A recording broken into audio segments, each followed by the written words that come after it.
देखो एमपीपीएससी का जो सिलेबस है 2024 में जो आया था नया वाला, उसमें प्रीलिम्स का जो सिलेबस है उसमें यूनिट 4 है, यूनिट 4, ठीक है। उसमें है मध्य प्रदेश का भूगोल।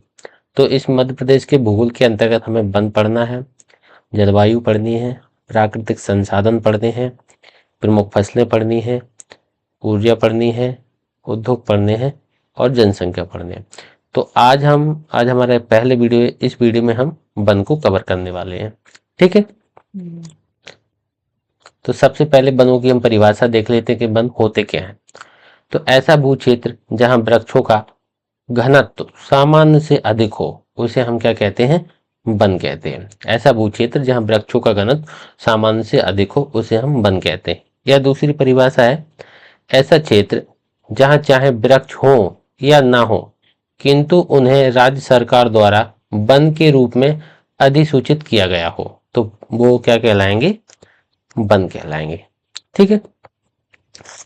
राज्यों को वनों की अपनी परिभाषा निर्धारित करने का अधिकार दिया गया है, यानी कि राज्य अपने राज्य क्षेत्र में किसी भी भूमि को वन के रूप में परिभाषित कर सकते हैं, ठीक है। लेकिन उस भूमि का क्षेत्रफल जो है 1 हेक्टेयर से ज्यादा होना चाहिए, ठीक है।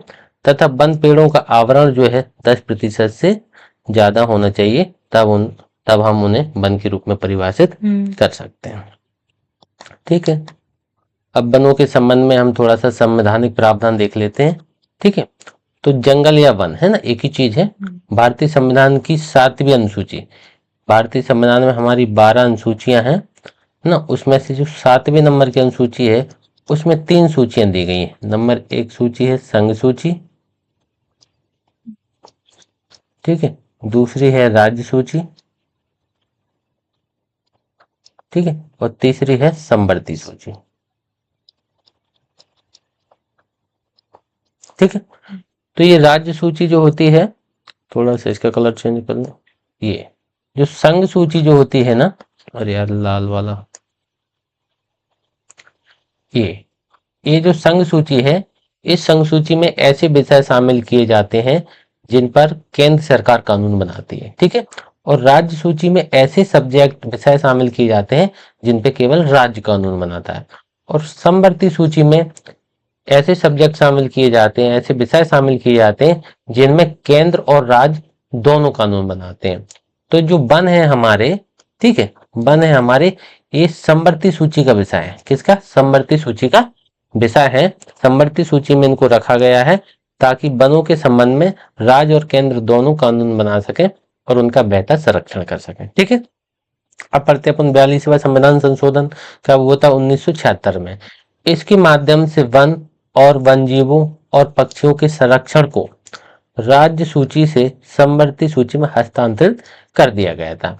यानी कि 42वें संविधान संशोधन में वन, वन्यजीव और पक्षियों के संरक्षण को राज्य सूची से समवर्ती सूची में हस्तांतरित कर दिया गया था ताकि वन और वन्यजीवों और पक्षियों का के संरक्षण के लिए केंद्र और राज्य दोनों कानून बना सकें, ठीक है। अब हम संविधान के अनुच्छेद 51 को पढ़ते हैं। 51 का जी, ठीक है। 51 जी का में कहा गया है कि वनों, वन जीवों सहित, है ना, प्राकृतिक पर्यावरण की रक्षा एवं संवर्धन करना प्रत्येक नागरिक का मौलिक कर्तव्य होगा, ठीक है। हमारे मौलिक कर्तव्य कहाँ दिए गए हैं, अनुच्छेद कौन से में दिए गए हैं, 51 का में, ठीक है। और इसमें एक जी और जोड़ दो आप, ठीक है। तो इसमें आ जाएगा ये वनों और वन्यजीवों की पर्यावरण की रक्षा एवं संवर्धन करना क्या होगा, प्रत्येक नागरिक का मौलिक कर्तव्य होगा, ठीक है। अब राज्य के नीति निर्देशक तत्व में देख लेते हैं क्या कहा गया है राज्यों के लिए। तो इसमें राज्य के नीति निर्देशक तत्व का कितना अनुच्छेद है हमारा, 36 से 51 तक क्या दिए गए हमारे राज्य के नीति निर्देशक तत्व। तो इसमें एक अनुच्छेद है 48 का। इस अनुच्छेद 48 का में यह कहा गया है कि राज्य देश के पर्यावरण का संरक्षण तथा संवर्धन के साथ साथ वन तथा वन्यजीवों की रक्षा करने का प्रयास करेगा, ठीक। जिसमें कहा गया अनुच्छेद 48 का में कानूनी प्रावधान देख लेते हैं थोड़ा सा हम। तो वर्तमान में भारत में राष्ट्रीय वन नीति कौन सी लागू है, 1988। और मध्य प्रदेश में नई वन नीति लागू है कौन सी, 2005 से, ठीक है। अब हम मध्य प्रदेश के वन पढ़ रहे हैं, तो मध्य प्रदेश के वनों का हम थोड़ा सा वर्गीकरण देख लेते हैं। ठीक है, तो मध्य प्रदेश के वनों को हमने 5 भागों में वर्गीकृत किया है। पहला है जलवायु के आधार पर। ठीक है, जलवायु के आधार पर हमने 3 भागों में बांटा है, उष्ण कटिबंधीय पर्णपाती वन, उष्ण कटिबंधीय अर्ध पर्णपाती वन और उष्ण कटिबंधीय शुष्क पर्णपाती वन। ये हमारे हो गया जलवायु के आधार पर 3। ठीक है, साज के आधार पर हम देखें तो इसमें आ जाएगा हमारा आरक्षित वन, संरक्षित वन, अवर्गीकृत वन। ठीक है, साज के आधार पर भी हमने 3 पढ़ ले, तो हमारा ये पहला हो गया, ये दूसरा हो गया। अब हमारा तीसरा कौन सा है? प्रजाति के आधार पर। प्रजाति के आधार पर साल के वृक्ष जो है उनके आधार पर साल वन, सागौन के वन और मिश्रित वन। ठीक है, 3 ही हमारे हो गए। चौथा है प्रादेशिक आधार पर, तो बिंद कैमूर क्षेत्र, मुरैना से ऊपरी वाला क्षेत्र और नर्मदा घाटी का दक्षिणी क्षेत्र हम पढ़ेंगे प्रादेशिक आधार। पांचवा है वन विभाग के आधार पर, तो वन विभाग के आधार पर 3 भागों में बांटा गया है, राज्य के वन, निगम निकाय के वन और निजी वन। ठीक है, तो ये होगा। अब हम ये पहला वाला कवर करते हैं जलवायु के आधार पर। देखो, जलवायु के आधार पर 3 भागों में बांटे गए, उष्णकटिबंधीय शुष्क पर्णपाती वन, उष्णकटिबंधीय पर्णपाती वन और उष्णकटिबंधीय अर्ध पर्णपाती वन। तो पहला वाला देखेंगे हम, ये वाला। ठीक है, ऐसे वन ऐसा क्षेत्र जहां 50 सेंटीमीटर से 75 सेंटीमीटर के बीच में वर्षा होती है, तो वहां पे कौन से वन पाए जाएंगे? उष्णकटिबंधीय शुष्क पर्णपाती वन पाए जाएंगे। ठीक है, और ये कटीली प्रजाति के वृक्ष होते हैं, जैसे खैर हो गया, बबूल हो गया, पलास हो गया और बैर हो गया। ठीक है, क्षेत्र देखें तो इसमें क्या, भिंड, मुरैना, श्योपुर, शिवपुरी, ग्वालियर, रतलाम, मंदसौर, ये आपको ये मध्य प्रदेश का जो ऊपर वाला क्षेत्र मिल जाएगा, ये वाला क्षेत्र। ठीक है, इस क्षेत्र में कौन से मिल जाएंगे? उष्णकटिबंधीय शुष्क पर्णपाती वन। ठीक है, अब हम अपना ये दूसरा नंबर का देखते हैं, उष्णकटिबंधीय पर्णपाती वन। ऐसा क्षेत्र जहां 75 सेंटीमीटर से 100 सेंटीमीटर के बीच में वर्षा होती है, तो वहां पे उष्णकटिबंधीय पर्णपाती वन पाए जाते हैं, और ये मध्य प्रदेश में सर्वाधिक क्षेत्र में पाए जाने वाले वन हैं। इन वन की सभी वृक्षों की जो प्रजातियां हैं पतझड़ प्रक्रिया में भाग लेती हैं। इनमें वृक्ष देखेंगे कौन कौन से वृक्ष पाए जाते हैं, तो सागौन, शीशम, नीम, पीपल आदि वृक्ष इनमें पाए जाते हैं। ठीक है, क्षेत्र देखें तो ये होशंगा वाला क्षेत्र हो गया, बैतूल वाला क्षेत्र, छिंदवाड़ा, सागर आदि। ये यहाँ से ये वाला क्षेत्र खींच देंगे तो ये आ जाएगा ऊपर का, ये वाला देखो, ये वाला क्षेत्र है, बीच वाला। ठीक है, ये बीच वाला क्षेत्र। ठीक है, पर्णपाती वनों का आ जाएगा, पर्णपाती वन। ठीक है, अब हमारे आ गया 30 नंबर का, इसको पढ़ते उष्णकटिबंधीय अर्ध पर्णपाती वन। जहां वर्षा 100 सेंटीमीटर से 150 सेंटीमीटर के बीच में होती है, वहां पे आपके उष्णकटिबंधीय अर्ध पर्णपाती वन पाए जाएंगे। ठीक है, इन वन की आदि प्रजाति जो है वृक्ष बसंत आगमन में पतझड़ प्रक्रिया में भाग लेते हैं। इसमें वृक्ष देखें तो साल के वृक्ष पाए जाते हैं, बांस पाए जाते हैं, महुआ पाया जाता है, सागौन, शीशम और हर्रा आदि पाए जाते हैं। ठीक है, इसका अपन क्षेत्र देखेंगे तो पूर्वी क्षेत्र आपको जो मिलेगा पूरा ये वाला क्षेत्र, यहाँ से ये वाला एरिया। ठीक है, ये पूर्वी क्षेत्र का एरिया। ठीक है, जिसमें मंडला हो गया, बालाघाट हो गया, सीधी, अनूपपुर, शहडोल आदि क्षेत्र में ये वाले वन हमारे पाए जाएंगे, आर्द्र पर्णपाती वन। ठीक है, अब हम प्रशासन के आधार पर देखेंगे, प्रशासनिक नियंत्रण के आधार पर देखेंगे वनों के प्रकार। तो इसमें 3 होते हैं, पहला हमारा आरक्षित वन यानी कि रिजर्व फॉरेस्ट, दूसरा संरक्षित वन प्रोटेक्टेड फॉरेस्ट, अवर्गीकृत फॉरेस्ट यानी कि अनक्लासिफाइड। ठीक है, तो पहला इसको अपन पढ़ते हैं आरक्षित वन को। वे वन भूमि, इनकी आरक्षित वन की अपन परिभाषा पढ़ रहे हैं, वे वन भूमि है जिन्हें कानूनी संरक्षण प्राप्त है। इनमें शिकार, पशु चराई, लकड़ी काटने जैसी गतिविधियां की अनुमति नहीं होती है जब तक कि कोई विशिष्ट आदेश जारी न किया गया हो। ठीक है, और अगर आप ऐसा करते हैं, पशु चराने जाते हैं या लकड़ी काटने जाते हैं, तो आपको कठोर दंड का प्रावधान भी किया गया है। ठीक है, क्षेत्रफल की बात करें तो कुल वन का 61,886 वर्ग किलोमीटर में मध्य प्रदेश में आरक्षित वन पाए जाते हैं। कितना प्रतिशत? लगभग 65.35% में आरक्षित वन पाए जाते हैं। ठीक है, आरक्षित वन के अंतर्गत सर्वाधिक क्षेत्र कहाँ मिलेगा आपको? उज्जैन में मिलेगा। ठीक है, और सबसे कम क्षेत्र कहाँ मिलेगा आपको? राजगढ़ में। ठीक है, अब अपन दूसरा पढ़ते हैं संरक्षित वन। तो संरक्षित वन में देखो, प्रशासन का नियंत्रण तो रहता है, लेकिन आप उसमें पशु चरा सकते हैं, लोगों की आवाजाही रहती है ना। लघु वन उपज वगैरह का जो होता है वो संग्रह कर सकते हैं, तेंदुपत्ता वगैरह तोड़ने जा सकते हैं, महुआ बीनने, है ना। ये सारी अनुमति रहती है। इसके क्षेत्रफल की बात करें तो कितना है, 31,098 वर्ग किलोमीटर, जो कुल वन क्षेत्रफल का कितना है, 32.84%। संरक्षित वनों को अक्सर राष्ट्रीय उद्यानों और वन जीव अभ्यारण्य में परिवर्तित कर दिया जाता है। ठीक है, संरक्षित वन का सर्वाधिक क्षेत्र कहाँ मिलेगा आपको, राजगढ़ में, और सबसे कम क्षेत्र कहाँ मिलेगा आपको, उज्जैन में। ठीक है, अब हम पढ़ते हैं अवर्गीकृत वन यानी कि अनक्लासिफाइड फॉरेस्ट। तो प्रशासन के आधार, इन पे प्रशासन का ध्यान क्या होता है, बहुत कम होता है। इसमें क्या था, प्रशासन का आधार बहुत कठोर नियम थे, इसमें थोड़ा सा अनुमति थी, नियम थोड़े शिथिल हो जाते थे, और इस पे कोई ध्यान नहीं प्रशासन का। आप यहाँ पे वनों की कटाई कर सकते हैं, खूब पशु चरा सकते हैं, इस पे कोई प्रतिबंध आपके पास नहीं होता है। ठीक है, अब वर्गीकृत वनों के अंतर्गत कुल क्षेत्रफल की बात करें तो 1.8 वर्ग किलोमीटर वे है, और जो कुल वन क्षेत्र का कितना है, 1.9%। ठीक है, अब हम प्रजाति के आधार पर देखते हैं। ठीक है, तो प्रजाति के आधार पर भी हमने 3 भागों में बांटा, एक पहला साल के वन, दूसरा सागौन के वन, तीसरा हमारे मिश्रित वन। तो हम पहला देखते हैं साल के वन।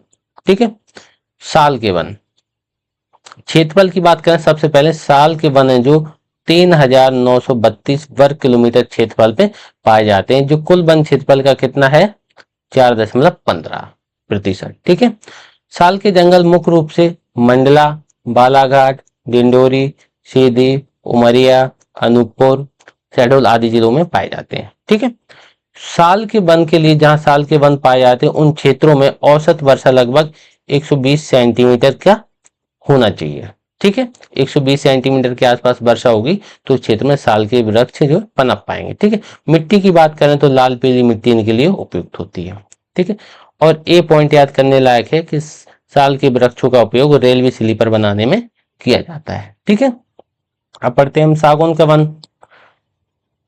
सागौन का वन, इनके क्षेत्रफल की बात करें तो 18,332 वर्ग किलोमीटर, जो कुल वन क्षेत्रफल का कितना है, 19.36%, लगभग 20%। एक बार पूछा भी जा चुका है क्वेश्चन कई बार, है ना। ये वन कहाँ पाए जाते हैं तो होशंगाबाद, जबलपुर, सिवनी, बालाघाट, पन्ना, सीहोर, देवास, हरदा, बैतूल, सागर, छिंदवाड़ा और मंडला आदि जिलों में पाए जाते हैं। ठीक है, सागौन के वन, इनके लिए वर्षा कितने सेंटीमीटर उपयुक्त मानी जाती है तो 75 से 125 सेंटीमीटर के आसपास की वर्षा इनके लिए उपयुक्त मानी जाती है। ठीक है, और ये जो है काली मिट्टी वाले क्षेत्र में ज्यादा पनपते हैं। ठीक है, काली मिट्टी इनके लिए ज्यादा उपयुक्त है सागौन के वन। अब तीसरा आ गया हमारा मिश्रित वन। मिश्रित वन ऐसे वन जिनमें सभी प्रकार के वन पाए जाते हैं मिश्रित वन कहलाते हैं ना।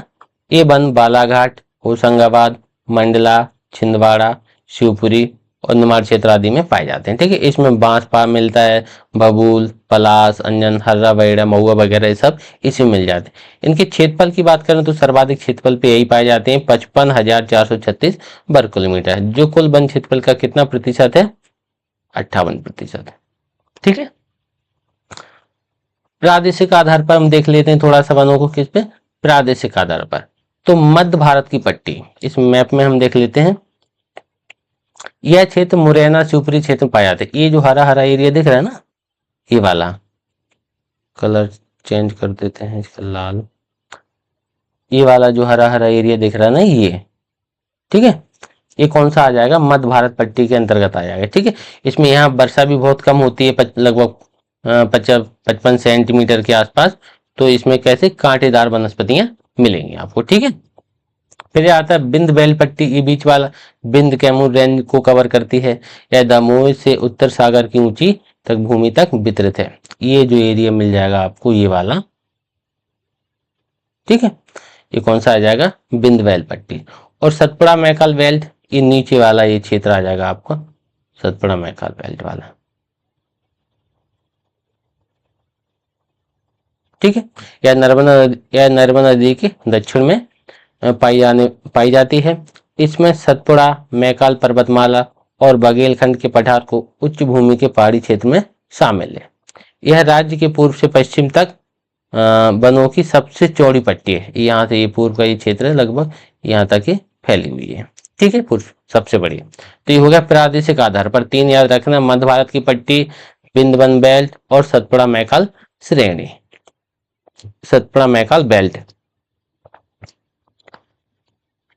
अब आ गया वन विभाग के आधार पर। ठीक है, तो वन विभाग के आधार पर 3 भागों में बांटा हुआ। ये पहला हो गया हमारा राजकीय वन, दूसरा हमारा हो गया निगम निकाय के वन, तीसरा हो गया निजी वन। तो राजकीय वन जो राज्य के नियंत्रण में रहते हैं वो राजकीय वन हो जाएंगे, और जो नगर निगम, ग्राम पंचायत, नगर पंचायत वगैरह के हो गए तो वो नगर निकाय के वन कहलाएंगे। निजी स्वामित्व के भी वन होते हैं, यानी कि किसी की भूमि है, उसने अपने 10-20 एकड़ पे अपने बागान लगा के रखे हैं, तो वो निजी स्वामित्व के वन हो जाएंगे।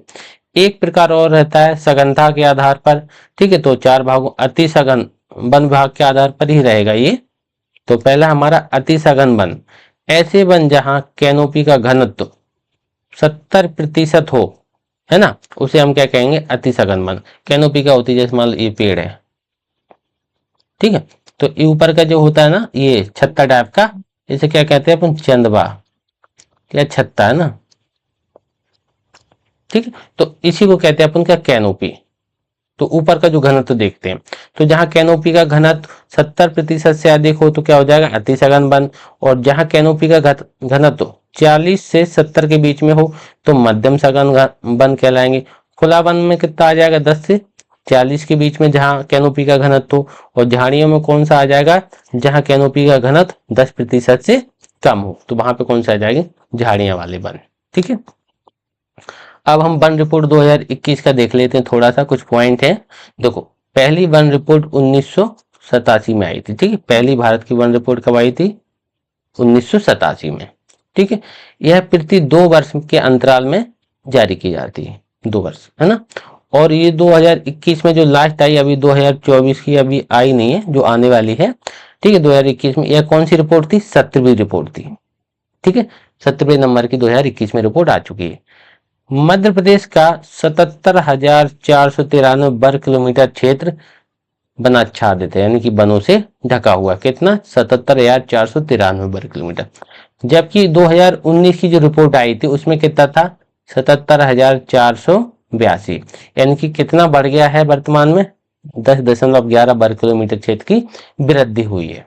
ठीक है, वन क्षेत्र में सर्वाधिक वृद्धि करने वाला जिला कौन सा है, भिंड। और सर्वाधिक कमी करने वाला जिला कौन सा है, बड़वानी। यानी कि भिंड जिले में जो है वन बड़े हैं, जबकि वहां पे बहुत कम पाए जाते हैं, और बड़वानी में घटे हुए हैं। ठीक है, अब हम देखो मध्य प्रदेश की जो 2021 की जो रिपोर्ट है, वन रिपोर्ट, उसके आधार पर कुछ पॉइंट है, मतलब किस जिले में सर्वाधिक वन पाए जाते हैं उनको अपन देखते हैं। देखो 5 देखेंगे अपन, टॉप 5 में देखेंगे तो मध्य प्रदेश में सर्वाधिक वन क्षेत्र वाले जिले। ठीक है, पहला है बालाघाट, उसके बाद है छिंदवाड़ा, तीसरा बैतूल, है ना, चौथा श्योपुर और 5वां सिवनी। अब सबसे कम वाले जिले देखते हैं, सबसे कम वन क्षेत्र वाले जिले। तो सबसे कम कहाँ है, उज्जैन में, उसके बाद शाजापुर में, फिर रतलाम, राजगढ़ और दतिया में। ठीक है, ये क्षेत्रफल के हिसाब से थे। अब हम प्रतिशत के आधार पर देखेंगे, मध्य प्रदेश में सर्वाधिक वन प्रतिशत के आधार पर। ठीक है, तो ये भी बालाघाट, क्षेत्रफल और प्रतिशत दोनों के आधार पर क्या है, बालाघाट में सर्वाधिक वन पाए जाते हैं। फिर आगे हमारा श्योपुर, उमरिया, मंडला और सीधी। अब क्षेत्र प्रतिशत के आधार पर अपन सबसे कम वाले देखेंगे, न्यूनतम जिले। तो सबसे कम उज्जैन, देखो क्षेत्रफल में भी उज्जैन था और प्रतिशत में भी उज्जैन है। और फिर उसके बाद शाजापुर, रतलाम, राजगढ़ और फिर आएगा मंदसौर हमारा। ठीक है, अब थोड़ा हम क्षेत्रीय इकाइयां देख लेते हैं, वन विभाग की जो बांटा गया है क्षेत्रीय इकाइयों में, उनको देख लेते हैं। वन व्रत कितने हैं, देखो मध्य प्रदेश में 16 वन व्रत हैं। ठीक है, वन मंडल कितने हैं, 63। उप वन मंडल कितने हैं, 135। परिक्षेत्र कितने हैं, 473। उप वन परिक्षेत्र कितने हैं, 1871। परिसर कितने हैं, 8286। ठीक है, अब थोड़ा मध्य प्रदेश के हम प्रमुख संस्थान देख लेते हैं, मध्य प्रदेश के प्रमुख वन संस्थान। तो पहला है मध्य प्रदेश राज्य वन विकास निगम, ये कहाँ है आपका? भोपाल में। इसकी स्थापना कब हुई थी? 1975 में। संजीवनी संस्थान कहाँ है? संजीवनी संस्थान तो ये भी भोपाल में है। इसकी स्थापना कब हुई थी? 2005 में। भारतीय वन प्रबंधन संस्थान, भारतीय वन प्रबंधन संस्थान कहाँ है? भोपाल में। इसकी स्थापना कब हुई थी? 1982 में। भारतीय वन अनुसंधान का क्षेत्रीय कार्यालय, ये बहुत मोस्ट पूछा जाता है, तो कहाँ है? जबलपुर में। स्थापना कब हुई थी? 1963 में। जड़ी बूटी बैंक कहाँ है? ये अपन की पचमढ़ी मिलती जड़ी बूटी बैंक, ठीक है। मध्य प्रदेश इको पर्यटन विकास बोर्ड, ये कहाँ है? भोपाल में, और 2005 में बनाते हैं। जैव जैव विविधता प्रशिक्षण केंद्र कहाँ है? उमरिया में, ठीक है। राज्य क्षेत्रीय वन अनुसंधान संस्थान, ये वही जबलपुर वाला है, डबल वाल का, ठीक है। वीडियो अच्छा लगा है तो लाइक करो, है ना, शेयर करो और सब्सक्राइब करो। अब अगला वीडियो जो अपना होगा ना,